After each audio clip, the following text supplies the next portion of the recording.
एक सरहद और एक सीमा होती है। अब एक बाबा है, वो बेचारा पता नहीं कहां से निकल कर आया है। वो पहले कहता है कि अगर हिंदू राष्ट्र नहीं बना तो मैं तो जल समाधि ले लूंगा, ठीक है। उस बेचारे ने जल समाधि अब तक नहीं ली। अब वो कह रहा है कि मेरे आदमी शाहरुख खान को बॉम्बे में ढूंढ रहे हैं। अबे शाहरुख खान क्या कोई पहाड़ी में छिप गया है जाकर? शाहरुख खान वहां मिल जाएगा आपको आराम से। तू जा तो सही उसके घर में। कह रहा है कि मेरे आदमी उसको ढूंढ रहे हैं। भैया तू अपने लिए, तेरी उम्र हो गई है, तू अपने लिए 4 कंधे ढूंढ जो तेरे को कंधा दे सके। तो नेताओं के पास जिस प्रकार से भी पठान फिल्म को लेकर विवाद चल रहा है, बेशरम रंग बोला गया है और भगवे को जिस प्रकार से उस पर जोड़ा गया है, क्या कहेंगे इस पर? देखिए, सबसे पहली बात मैं आपको बता दूं कि कोई किसी भी रंग का, किसी भी कलर का कोई अपमान नहीं हुआ है। ये लोग जब मनोज तिवारी इस प्रकार की हरकत करते हैं तब इनके दिल को, इनकी भावना को, इनके किसी भी जगह पर कोई भी ठेस नहीं पहुंचती है। दूसरी बात ये कि मैं आपसे ये कहूंगा कि आप इंडिया गेट पे खड़ी हैं, जिन लोगों की आस्था को ठेस पहुंचते हैं, यहाँ पे बहुत लोग आते हैं घूमने के लिए। तो एक काम करिए अंधभक्तों, आप यहाँ पर आ जाइए और आप मेटल डिटेक्टर की जगह पे ना एक एक्सरे मशीन लेके खड़े हो जाइए और एक्सरे मशीन से देखिए कि किसने नीचे अंदर क्या क्या पहन रखा है। और अगर कोई व्यक्ति आपको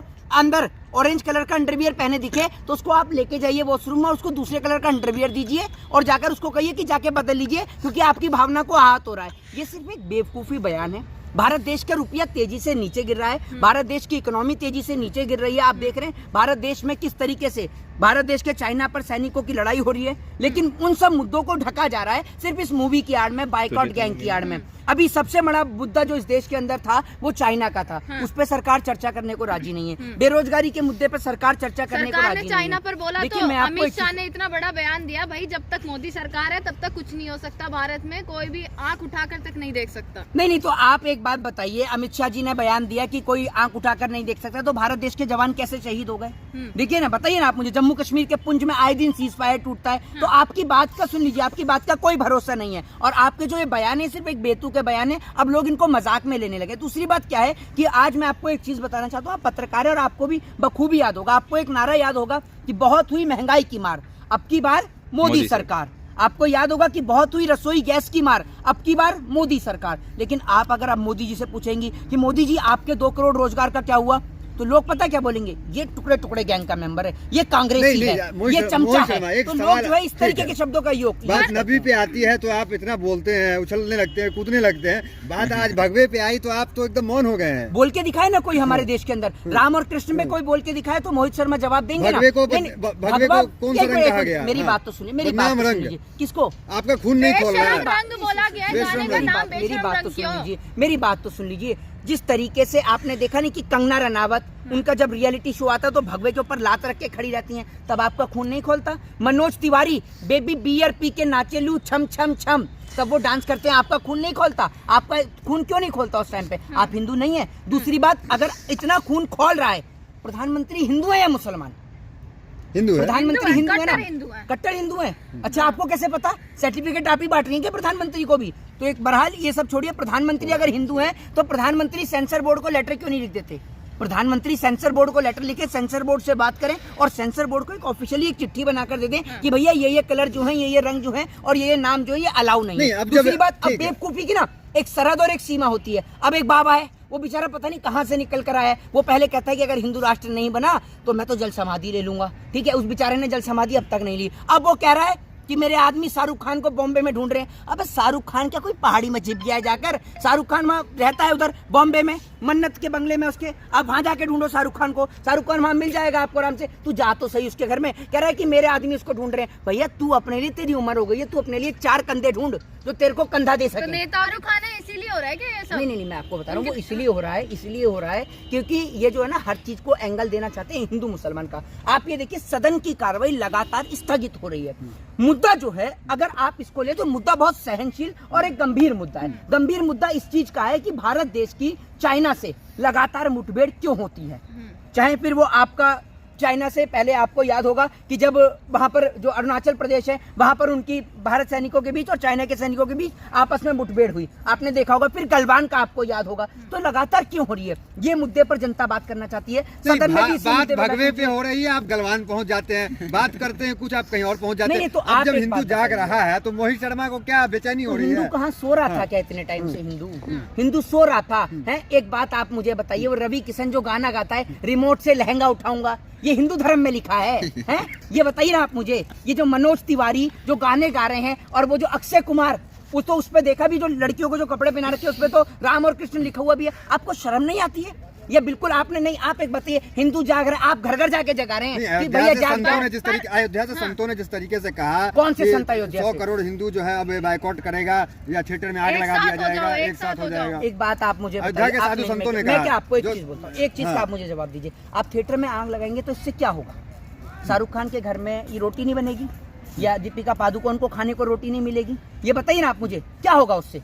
थिएटर में आग लगाने, भारी नुकसान हो सकता है शाहरुख खान को। थिएटर में आग लगाने से सिर्फ भारत देश की संपत्ति को नुकसान पहुंचेगा। सबसे पहले तो तत्कालीन उत्तर प्रदेश की सरकार को ऐसे नफरती बाबाओं को उठाकर जेल में बंद करना चाहिए। इनकी बात का कोई भरोसा नहीं। पहले जल समाधि लेने की बात कर रहे थे, क्या हुआ भाई तेरी जल समाधि का? ये कल को बच्चा तसले में पानी भर के उसी में बैठ गया कि जो हो गई मेरी तो जल समाधि। तो ये ऐसे लोग हैं, ठीक है ना? तो इनकी बात कोई जो है तर्कशील नहीं है। इनकी बात को तो आप जैसे लोग हैं जो तवज्जो देते, बाकी इनकी बात को तवज्जो, वो कह रहा है मैं शाहरुख खान को जिंदा जला दूंगा, मेरे आदमी ढूंढ रहे हैं। अबे शाहरुख खान वो रहता वहां, जाना उसके घर पे, क्यों नहीं जा रहा? कह रहा उसका केस मैं लड़ूंगा, मैं खर्चा करूंगा। अब भैया तेरे पे अगर इतना ही पैसा है तो भैया देश के कुछ, देश तो वैसे गरीबी से जूझ रहा है। डरे हुए हैं ना लोग, कह रहे हैं डरे हुए हैं शाहरुख खान। शाहरुख खान तो वहाँ कलकत्ता में अपनी फिल्म का प्रमोशन भी करते हुए नजर आ रहे हैं आपको तमाम जगह पे। शाहरुख खान क्या डरे हुए हैं? शाहरुख खान रोटी नहीं खा रहे डर के मारे। शाहरुख खान का इंटरव्यू भी ले रहे हैं क्या? नहीं, खबर जो आ रही है सूत्रों से वो ये लग रहा है कि शाहरुख खान डरे हुए हैं। मैंने तो कहीं खबर नहीं सुनी है। भाजपा कार्यालय में दी है क्या ये खबर? सूचना दी हो कहीं अंधभक्तों ने स्पेशल? शाहरुख खान डरे हुए हैं। मॉब तैयार हो गया विरोध करेगा वो अंधभक्त। एक बात बताइए, आमिर खान की फिल्म का लाल सिंह चड्ढा का आपने विरोध किया था अंधभक्तों ने। एक बात आप मुझे बताइए कि जो आपने विरोध किया, आमिर खान डर गए थे? आमिर खान खाना नहीं खा रहे होंगे? फिल्म तो फ्लॉप आमिर खान तो शाहरुख खान अस्पताल में कहीं एडमिट है क्या डर के मारे? ये हिंदुस्तान छोड़ दिया है? ये बताइए ना। जी है, क्योंकि लोगों का कहना है कि जैसे आप बता रहे हैं कि अक्षय कुमार की फिल्म में पहना गया, जो पहना गया है पहनावे के ऊपर बात हो रही है ना यहाँ तो। नहीं तो आप एक बात मुझे बताइए, भगवा कलर का बिकनी पहनना ये तो ठीक नहीं है ना? नहीं, एक मिनट रुक जाइए। अब आप एक्सरे मशीन लेके खड़े हो जाइए, कौन क्या पहनता है क्या नहीं पहनता मुझे तो पता नहीं है, ठीक है ना? आप सरकार ऑफिशियली अगर घोषणा कर देती, सनातन धर्म के लिए तो सम्मान की बात होती है। भैया कैसी बात कर रहे हैं? माता रानी को हम लोग लाल चुनरी चढ़ाते हैं, लाल चुनरी चढ़ाते हैं। माता रानी का लाल चुनरी है, ठीक है ना? दूसरी बात क्या है, ये तो कपड़े, एक कपड़े से हिंदू धर्म को इतना छोटा धर्म है, एक इतना छोटा सा धर्म समझते हैं आप हमारे धर्म को? हमारा धर्म अतिथि देवो भव सिखाता है। विरोध का कारण क्या लग रहा है? ये लोग जो है, आपको लगता है, एक मिनट सुनिए, ये लोग जो विरोध कर रहे हैं आपको लगता है ये संत है? ये संत की वाणी हो सकती है? संत कबीर दास ने कहा है कि ऐसी वाणी बोलिए मन का आपा खोए, औरन को शीतल करे आपो शीतल होए। ये संत की वाणी होती है, ठीक है? अब सुनिए, ये कोई संत की वाणी नहीं होती। मैं थिएटर में आग लगा दूंगा, मैं शाहरुख खान को जिंदा जला दूंगा। एक संत सिर्फ ईश्वर से प्रेम करना सिखाता है, ईश्वर की भक्ति करना सिखाता है। एक संत कभी भी हिंसा करना नहीं सिखाता है, और हिंसा करने वाला व्यक्ति संत नहीं हो सकता, महात्मा नहीं हो सकता। ये महात्माओं के कारण क्या लग रहा है? मोहित शर्मा, आप खुद एक ज्ञानी हैं, जी बुद्धिमान है, क्या लगता है? कारण ये है, विरोध करने का कारण ये है कि चाइना का मुद्दा ढक दिया जाए, बेरोजगारी का मुद्दा ढक दिया जाए। अब देखते हैं ना, आए दिन नए लेटेस्ट मुद्दे आते रहते हैं। पहले ये बता रहे थे कि भैया तुम जाओ, नौजवानों को बोल दिया तुम जाओ और जाके ये आगरा के ताजमहल के कमरे खुलवाओ फटाफट। ये भैया ये हिंदुओं का है, फिर तुम कुतुब मीनार पे चढ़ जाओ, ये भी हिंदुओं की थी, ठीक है? तो ऐसे क्या है, ये धीरे धीरे करके ये इनको काम देते। पहले जो अंधभक्त लगे हुए थे फीफा वर्ल्ड कप का बायकाट कर रहे थे, अब वो खत्म हो गया तो इनको कहीं तो काम पे लगाया जाएगा, तो इनको काम पे लगा दिए, बायकाट कर रहे हैं। तो क्या लगता है फिल्म हिट होगी फ्लॉप होगी, क्या लगता है इस बार? फिल्म हिट हो पाएगी या फिल्म हिट हो फ्लॉप हो? आप देखेंगे फिल्म? मैं क्या बोल रहा हूँ, देखिए मैं तो देखने जाऊंगा, बिल्कुल देखने जाऊंगा। इंटरटेनमेंट का एक साधन है, देश के लोगों को करार हो सकते हैं ना। कौन सर्टिफिकेट दे रहा है? कोई देशद्रोही है, कौन देशभक्त है? ये तो बताइए आप मुझे, हैं कौन देशद्रोही? एक फिल्म देखने से हम देशद्रोही हो जाएंगे? मेरे घर से, मेरी बात सुन लीजिए, मेरे घर से आर्मी के अंदर है, आप मुझे देशद्रोही बता देंगी? हैं कैसे बताएंगी? अगर हमारा भाई सरहद की हिफाजत कर रहा है, आप हमें देशद्रोही बताएंगी?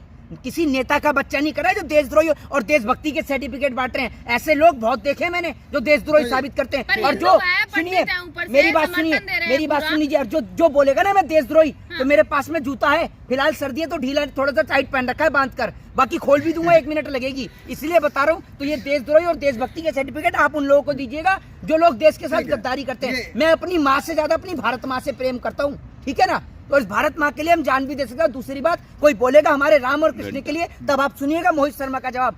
हिंदू धर्म इतना छोटा सा नहीं है कि किसी कपड़े से हमारे हिंदू धर्म को ठेस पहुंच जाएगी। हमारा हिंदू धर्म बहुत बड़ा धर्म है, वो एक विख्यात धर्म है जिसको पूरे विश्व में पूजा जाता है, ठीक है ना? जिस हमारे देश की संस्कृति को, हमारे देश की वेशभूषा को, हमारे देश के कल्चर को पूजा जाता है। और आपके समझने इतने से, सिर्फ एक रंग से या फिर कपड़े पहनने से हमारे धर्म को, हमारी आस्था को चोट पहुंच जाएगी? अरे ऐसी कैसी आस्था? ये बताइए ना आप मुझे। ऐसी हमारी आस्था नहीं है, हमारा बहुत बड़ा धर्म है और हम ईश्वर को दिल से मानते हैं, क्योंकि हमारी गीता में भी लिखा है कि नर ही नारायण है। आपने इंसान को पूज लिया, आपने भगवान को पूज लिया और आप इंसान को इंसान से लड़ा। आखिरी सवाल ये है कि कुर्सी की पेटी बांध लीजिए, मौसम बिगड़ने वाला है। तो क्या शाहरुख खान को पता था कि विवाद होने वाला है, मौसम बिगड़ने वाला है? क्या कहेंगे डायलॉग के बारे में? एक मिनट आप मुझे बताइए कि आज ही आप आ रहे हैं क्या विदेश से टिकट लेकर? हैं जब शाहरुख खान वहां पर प्रोग्राम करने के लिए पहुंचे तो उससे पहले बाइकआउट गैंग तो पहले बाइकआउट कर रही थी। बाइकआउट ये पहले से ही तैयार है। मौसम बिगड़ना क्या है? मौसम बिगड़ना ये है, मौसम बिगड़ना ये है कि ये बेचारे बाइकआउट करने के लिए बैठे हुए हैं। ठीक है, अब आंधी आएगी ना, आंधी के साथ में कचरा उड़ जाता है ना, ये बाइकआउट वाले बेचारे कचरा हैं और आंधी आएगी ऐसी फिल्म की और इन बेचारे बाइकआउट वाले कचरा को उठाकर ले जाएगी। तो इनका कुछ नहीं हो सकता। जय हिंद, जय भारत, वंदे मातरम।